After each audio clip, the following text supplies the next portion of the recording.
ये आप लोगों ने देखा वक्फ कानून को लेकर काफ़ी बवाल हो रहा है। बहुत सारे लोग इसका विरोध कर रहे हैं, बहुत सारे लोग सपोर्ट कर रहे हैं। और सुप्रीम कोर्ट जो हमारे देश की सर्वोच्च अदालत है, इसमें इसे चुनौती दी गई है, इस कानून को चुनौती दी गई है। सुप्रीम कोर्ट की स्थापना कब हुई थी? 28 जनवरी 1950 में। एक संविधानिक संस्था है, संविधान के अनुच्छेद 124 के तहत सुप्रीम कोर्ट की स्थापना की बात की गई थी। और देखिए, जब कोई कानून बनाना होता है तो लोकसभा और राज्यसभा में कोई प्रस्ताव आता है, उसे आप लोग बिल कहते हैं, विधेयक कहते हैं। राज्यसभा लोकसभा से पारित होने के बाद राष्ट्रपति की सहमति मिलती है, वो कानून बन जाता है। तो वक्फ बोर्ड में फिलहाल नई नियुक्तियां ना की जाए, ये सुप्रीम कोर्ट कह रहा है हमारा। तो वक्फ संशोधन कानून को चुनौती देने वाली याचिकाओं पर सुप्रीम कोर्ट ने गुरुवार को हुई सुनवाई के बाद कहा कि मौजूदा वक्फ में कोई बदलाव नहीं होने चाहिए और वक्फ काउंसिल या वक्फ बोर्ड में कोई नई नियुक्तियां ना की जाए। और सरकार की ओर से सॉलिसिटर जनरल तुषार मेहता पैरवी कर रहे थे। फिलहाल सुप्रीम कोर्ट का ये मौखिक आदेश है, जल्दी लिखित आदेश जारी होगा। सुप्रीम कोर्ट ने बुधवार को अपने फैसले में संकेत दिया था कि वो इस कानून के कुछ प्रावधानों पर स्टे जारी कर सकते हैं। बुधवार को मुख्य न्यायाधीश जस्टिस संजीव खन्ना की पीठ ने इस मामले में कई टिप्पणियां की थी। कहा था इस पर गुरुवार को फिर से सुनवाई होगी। बुधवार की सुनवाई में सुप्रीम कोर्ट ने केंद्र सरकार से पूछा था क्या वो हिंदू समुदाय के धार्मिक ट्रस्ट में मुसलमानों या फिर गैर हिंदुओं को जगह देने पर विचार कर रही है। और आप देखिए, हालांकि केंद्र सरकार की ओर से पेश हुए सॉलिसिटर जनरल तुषार मेहता ने निवेदन किया कि इस मामले में कोई भी आदेश जारी करने से पहले उनका पक्ष भी सुन लिया जाए। कल की सुनवाई में क्या हुआ था? नए बिल पर आखिर विवाद क्या है? तो अदालत में दी गई अर्जियों में वक्फ कानून की वैधता को इस आधार पर चुनौती दी गई कि जैन, सिख और अन्य अल्पसंख्यक समेत दूसरे धर्मों में ऐसे कानून लागू नहीं होते हैं। नए बिल के अनुसार वही व्यक्ति दान कर सकता है जिसने लगातार 5 साल तक मुसलमान धर्म का पालन किया हो, यानी मुस्लिम हो या दान की जा रही संपत्ति का मालिकाना हक रखता हो। वक्फ संशोधन कानून को चुनौती देने वाली याचिकाओं पर पहले 2 दिन बुधवार को सुप्रीम कोर्ट में सुनवाई हुई थी। इस सुनवाई में याचिकाकर्ताओं की ओर से कपिल सिब्बल, राजीव धवन, अभिषेक मनु सिंघवी जैसे वरिष्ठ वकील पेश हुए थे।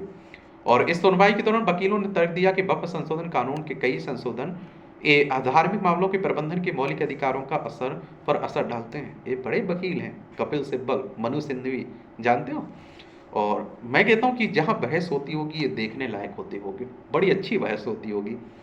साथ ही उन्होंने वक्फ बाय यूजर, सरकारी अफसर का ये तय करना कि कोई संपत्ति सरकारी है या नहीं, और सेंट्रल वक्फ काउंसिल और स्टेट वक्फ बोर्ड में गैर मुस्लिम सदस्यों के शामिल करने के वाले प्रावधानों को चुनौती दी। वहीं केंद्र सरकार की ओर से पेश हुए सॉलिसिटर जनरल तुषार मेहता इस कानून का बचाव किया है। उन्होंने तर्क दिया है कि इन सभी विचार चिंताओं को संयुक्त संसदीय समिति के साथ संसद में हुई बहस के दौरान भी उठाया गया था, जिस पर केंद्र सरकार ने विचार किया।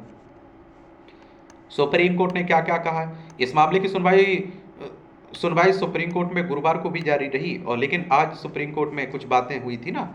मुख्य न्यायाधीश जस्टिस संजीव खन्ना की पीठ ने कहा कि वो इस मामले में कुछ अंतरिम आदेश पारित करने पर विचार कराए। बुधवार को कहा था पहला है कि अदालत में जो संपत्तियां वक्फ घोषित की हैं उन्हें डी नोटिफाई नहीं किया जाएगा। उस प्रावधान पर भी रोक लगाने का विचार है जिसमें कहा गया अगर किसी संपत्ति की सरकारी संपत्ति होने पर विवाद है तो जब तक नामित अधिकारी विवाद का फैसला नहीं कर लेता तब तक उसे वक्फ संपत्ति नहीं माना जाएगा। कोर्ट उस प्रावधान पर भी रोक लगाने पर विचार करे जिसमें कहा गया वक्फ काउंसिल और वक्फ बोर्ड में 2 सदस्य गैर मुस्लिम पदेन सदस्य के अलावा होने चाहिए। इसके साथ ही मुख्य न्यायाधीश जस्टिस संजीव खन्ना ने इस कानून के पारित होने के बाद हुई हिंसा की भी निंदा की। उन्होंने कहा कि हिंसा होना बेहद चिंताजनक है। जस्टिस खन्ना ने कहा कि वे सोचते हैं कि सिस्टम पर दबाव बना सकते हैं। इसके साथ ही उन्होंने कहा कि कानून के सकारात्मक बिंदुओं को जरूर बताना चाहिए इसमें। और कौन है याचिकाकर्ता ये भी जान लीजिए। सुप्रीम कोर्ट की बेंच ने कहा कि प्रतिवादी पक्ष की ओर से कई वकीलों को सुना नहीं गया, इसलिए कल दोपहर 2 बजे इस मामले की सुनवाई होगी, यानी गुरुवार की बात हो रही है आज की।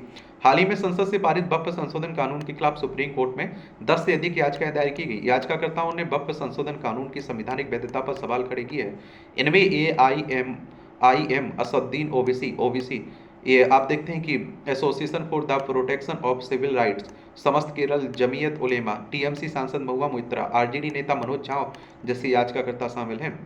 इस मामले में याचिकाकर्ता पश्चिम बंगाल के कृष्णानगर सीट से TMC सांसद मैया मोइत्रा ने सुनवाई के बाद प्रतिक्रिया दी है। उन्होंने सोशल मीडिया प्लेटफॉर्म एक्स पर कहा है कि मुझे बहुत खुशी है कि सुप्रीम कोर्ट ने आज वक्फ कानून की 3 बहुत ही गंभीर पहलुओं पर रोक लगाने का प्रस्ताव रखा, सरकार से कुछ कठिन सवाल पूछे। महुआ मोइत्रा ने लिखा, मुझे इस बात की उम्मीद है कि कल मेरी याचिका पर पूरा अमल किया जाएगा।